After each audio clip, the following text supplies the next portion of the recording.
What chance a foreign holiday this year? What chance a trip to Spain?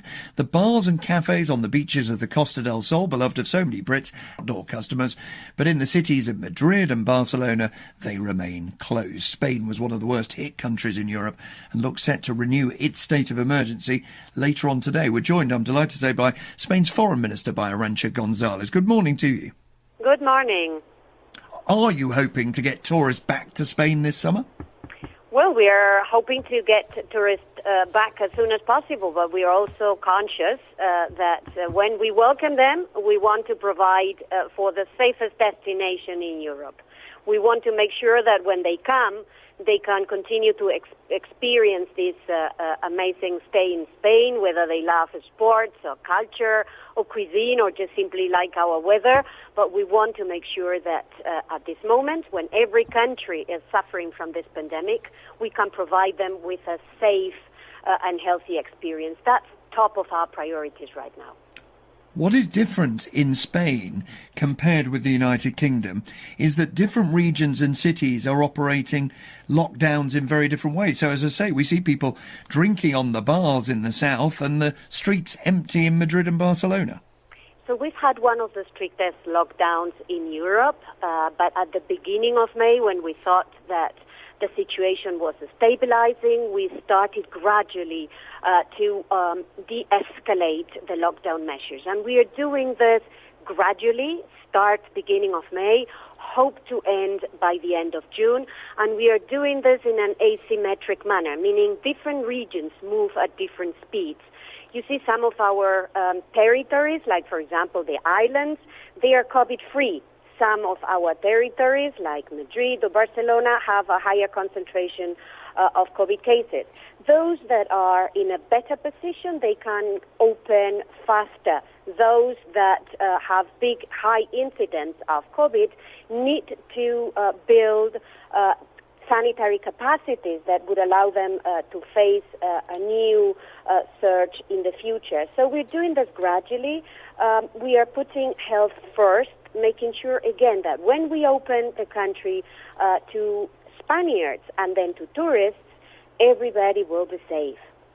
Safety will not be the only concern, will it? It'll be quarantines.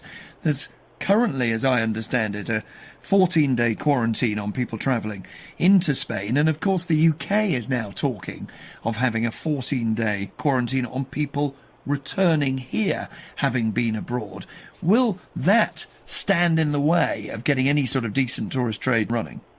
Well, we see our quarantine as being a temporary measure while we de-escalate our lockdown and try to keep COVID under control. Quarantine is necessary at the moment to prevent importation of COVID cases, but we are very clear in our mind this is a temporary measure. What about the British quarantine plan then? Sorry, what's that?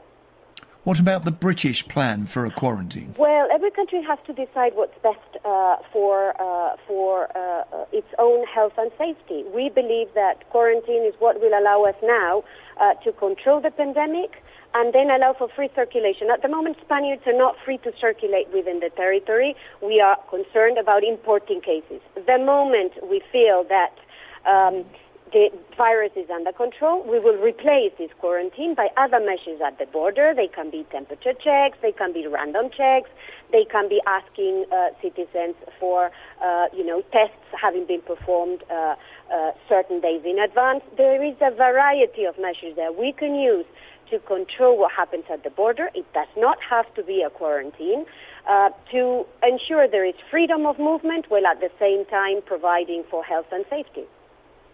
Forgive me turning to a subject you may be heartily sick of, but there's no avoiding Brexit as the talks are reaching a crucial stage.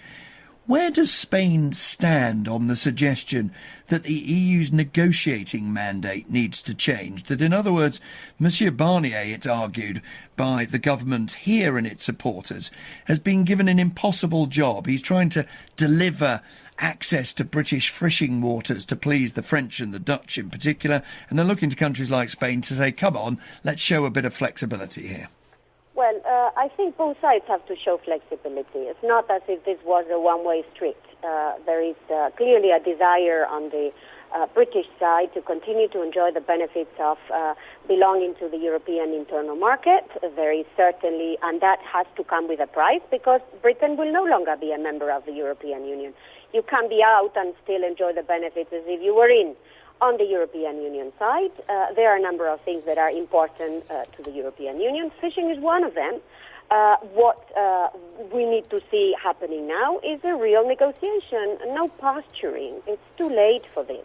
What we need to see now is a mutually beneficial negotiation with a good win-win outcome that takes care of the interests of Britain, but also takes care of the European interest. Briefly, both sides have got to budge. Both sides have to... the most important thing now is to stop posturing, stop sending letters, stop sending emails, sit down and negotiate. That's what we need to see now. And again, it has to be clear that when you are not a member of the European Union, you can't enjoy the same benefits as if you were a member of the European Union. Understood. So you've got to decide what part you want to take. Arancha González, Foreign Minister of Spain, thanks so much for joining us.